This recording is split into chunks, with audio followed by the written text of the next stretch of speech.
Muito bem, gente. Nós estamos na série Restauração, como todos sabem. Estamos trabalhando o personagem chamado Naamã, que todos conhecem. Quem não conhecia, está conhecendo agora na igreja. Um homem que era uma pessoa bem remunerada, tinha uma reputação poderosa, era um líder do meio do povo, mas possuía sua armadura que escondia sua lepra. Aí nós vamos ver na sequência do texto que esse homem, o profeta Eliseu, disse: ei, você tem que se banhar, você tem que tirar a tua armadura diante de todo mundo, mostrar a tua lepra e se banhar 7 vezes. Ele fez isso com muita resistência, mas fez. E finalmente ele foi curado, restaurado a lepra. Então nós estamos trabalhando nesse texto, estamos trabalhando nessa história, muitas coisas. Então olhamos até aqui então, queridos, que as nossas lepras espirituais, emocionais, podem ter vindo da nossa família, pode ter passado da paternidade, da maternidade, nosso pai, nossa mãe. Nós buscamos também que é necessário nós identificar nossas lepras, né? Quando a gente vai no médico, a gente tem que ter coragem no médico para ele mostrar para nós aonde estamos doentes, ou se não estamos doentes. Então nós percebemos aqui, nós deveríamos identificar as nossas lepras. Depois a gente viu também que a família é um instrumento poderoso de Deus para tratar nossas lepras. Vimos também semana passada sobre a vida financeira. A gente viu que Naamã era uma pessoa próspera, Naamã tinha muitos recursos, tinha muitas finanças, bens materiais. E trabalhamos semana passada então, queridos, a vida financeira. Trabalhamos 10 pontos completos sobre como nós restaurar a vida financeira. E nós vimos então semana passada que sim, Jesus quer que você seja próspero financeiramente. Sim, Jesus quer que você tenha saúde financeira. E foi uma bênção. Claro que aqueles 10 pontos não se vivem de um dia para o outro. Aqueles 10 pontos, alguns vão viver o ano inteiro para tentar cumprir. Alguns vão demorar, quem sabe, 10 anos. Não tem problema. O tempo para nós viver uma palavra, não tem problema. O problema é você não viver a palavra. Deus nunca disse: ei, amanhã faça tudo que eu te falei no domingo. Mas como é que, senhor? Estou devendo 10 mil, como é que eu faço? Vai ter que planejar, vai ter que fazer toda uma economia, vai ter que pedir conselhos. Então, queridos, as palavras que Deus te dá, Ele manda você obedecer. Mas Deus sabe que cada um tem um tempo, que cada um vai demorar um processo, que cada um vai ter um sofrimento, um tipo de sofrimento, porque a própria Bíblia fala o seguinte, que ela é uma espada. Se você olhar a Bíblia falando dela mesma, ela se apresentando: gente, eu sou uma espada. E eu, por que espada? Não, porque quando eu falo com vocês, eu divido você, divido a junta, divido a medula, divido a alma, o espírito, e trago para fora o que você tem que mudar. Então, querido, toda vez que tu escutar a Bíblia, toda vez que tu escutar uma pregação, e tu só sai feliz da pregação, tu não ouviu a Bíblia. Claro que a palavra de Deus tem várias promessas, tem várias alegrias, valemos, alguma coisa ela vai te apertar. Uma espada, ela machuca.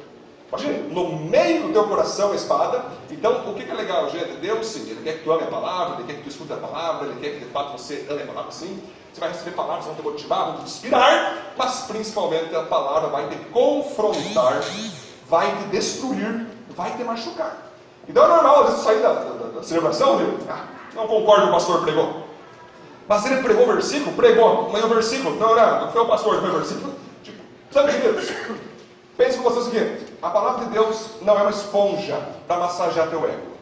Ela é uma espada para confrontar o teu caráter. Olha o tatuagem assim: a palavra de Deus não é uma esponja para massagear teu ego. Ela é uma espada para confrontar teu caráter. Então, diante dessa nossa geração que nós vivemos hoje, quanto mais verdade você fala, mais eles te odeiam. Natural. Mas nós precisamos viver essa palavra. A Bíblia, ela me confronta todo dia. É porque eu sou pastor que a Bíblia me confronta. É o que eu sou o mais confrontado, porque eu sou pastor. Quanto mais posição você tem no reino, mais a palavra te confronta, mais a palavra te dá unção, mais a palavra te molda. Agora a palavra de Deus, ela é linda, ela é maravilhosa. Ela primeiro tem gosto de mel, como o profeta Ezequiel diz mas quando desce amargo. E é maravilhoso. Agora, essa palavra que tem transformado a tua e a minha vida, né, queridos? Porque é o que você aceita, amar, transformar. Baseado nisso, então, queridos, vamos conversar hoje sobre o título, vamos botar lá? Ouça e obedeça aos homens de Deus para ser restaurado. Olha que legal, gente. Ouça e obedeça aos homens de Deus para ser restaurado. Por que isso, queridos? É muito interessante. Vamos trabalhar o nosso texto rapidinho, gente. Vamos botar o texto? Vamos lá. Então Naamã foi falar com o rei e contou o que a menina tinha dito, que o rei ordenou: vá falar com o rei de Israel e entregue esta carta a ele. Então Naamã saiu, levou uns 350 quilos de prata, 100 quilos de ouro, 10 mudas de roupas finas. A carta vai dizer: sim, essa carta é para apresentar a Naamã, que é meu oficial, eu quero que você o cure.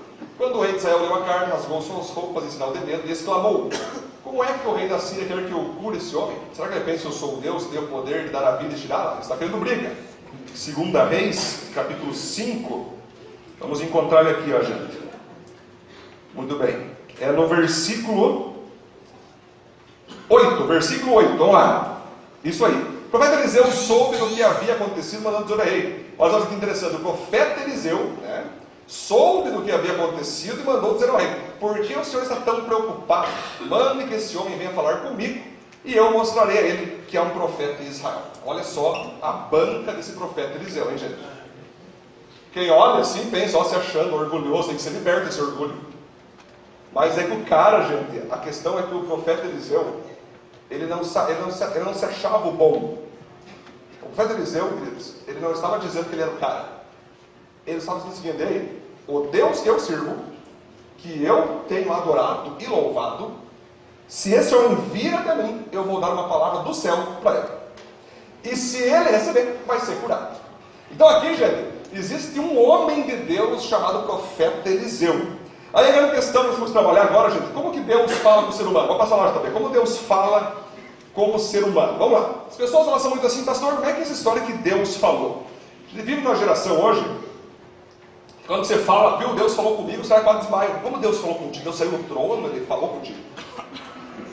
Gente, é muito natural que Deus fala com o ser humano. O problema não é que Deus deixa de falar. O problema da humanidade é que o ser humano deixou de ouvir Deus. Deus, ele sempre está falando, Deus, ele sempre está ministrando, Deus está sempre revelando-se a nós. Agora você tem que entender como ele se revela. Uma maneira que Deus fala com a gente é pela palavra de Deus. Então você me diga assim: não é que Deus não está falando, é a tua Bíblia que está muito fechada. Você quer ouvir a voz de Deus, querido? Tem 66 livros, 39 no Antigo, 27 no Novo, Gênesis, Apocalipse. Se você ler toda a Bíblia, você tem certeza que Deus fala muito com você. Se você ler Salmos, cada capítulo vai falar com você. Se você ler Mateus, Marcos, Lucas e João, que são os evangelhos, Deus vai falar poderosamente. Se você ler Atos dos Apóstolos, Ele vai falar com você. Se você ler as epístolas paulinas, Romanos, Coríntios, Gálatas, Efésios, Tessalonicenses, Filipenses, Colossenses, você vai ver Deus falando com você. Se você ler Provérbios, você tem 31 capítulos, o livro da sabedoria da palavra de Deus, Deus vai falar com você. Ou seja, como que você quer que Deus se revele se você não lê a biografia do autor? A Bíblia é a biografia autorizada, gratuita de Deus. E o legal é que a Bíblia é o único livro que tu pode ler ao lado do autor. É o único livro que você vai ter o prazer não só de ter um autógrafozinho, um selfie. Ele vai estar contigo aqui. A leitura da Bíblia agora que é interessante. Pastor, mas como é que funciona um não crente dentro da Bíblia e um crente dentro da Bíblia? O não crente dentro da Bíblia, ele não vai conseguir entender a palavra. Ele vai tentar, não entendi isso aqui, não entendi aquilo ali, porque ele não entregou a vida para o autor aí. O autor está trazendo, dizendo: você quer aprender sobre a minha palavra? Eu posso fazer tu entender isso aqui, mas tu tem que entregar a tua vida para mim. Então o não crente é loucura para ele ler a Bíblia. Por isso, se o não crente vem numa igreja, ele fica achando que é todo mundo louco. Falando em língua lá, erguendo as mãos, meu Deus, nem sei hospício. O que é espiritual para um não crente é uma loucura, porque ele não entende o que há na palavra, o que há numa igreja, o que há no Espírito Santo. Agora, quando a pessoa entrega a vida para Jesus, naquela mesma hora o autor entra dentro dela, o Espírito Santo entra dentro da pessoa, e ao ele ler a Bíblia, ele começa a ser ministrado com o Espírito Santo dentro. Aí você lê Gênesis 1, no princípio Deus criou o céu e a terra. A terra era sem forma e vazia, trevas pairavam na face do abismo. Então disse Deus: que haja luz. O não crente lê, bom, que legal, hein? Será que aqui que dinossauros, ele vai tentar ver carnalmente. Já o espiritual vai ler isso e Deus vai falar com ele, está vendo aí? A terra era sem forma e vazia, né? Você também era sem forma e vazio antes de me conhecer. Está vendo aqui, ó, a terra vivia em trevas, né? Você também era uma treva só, querido.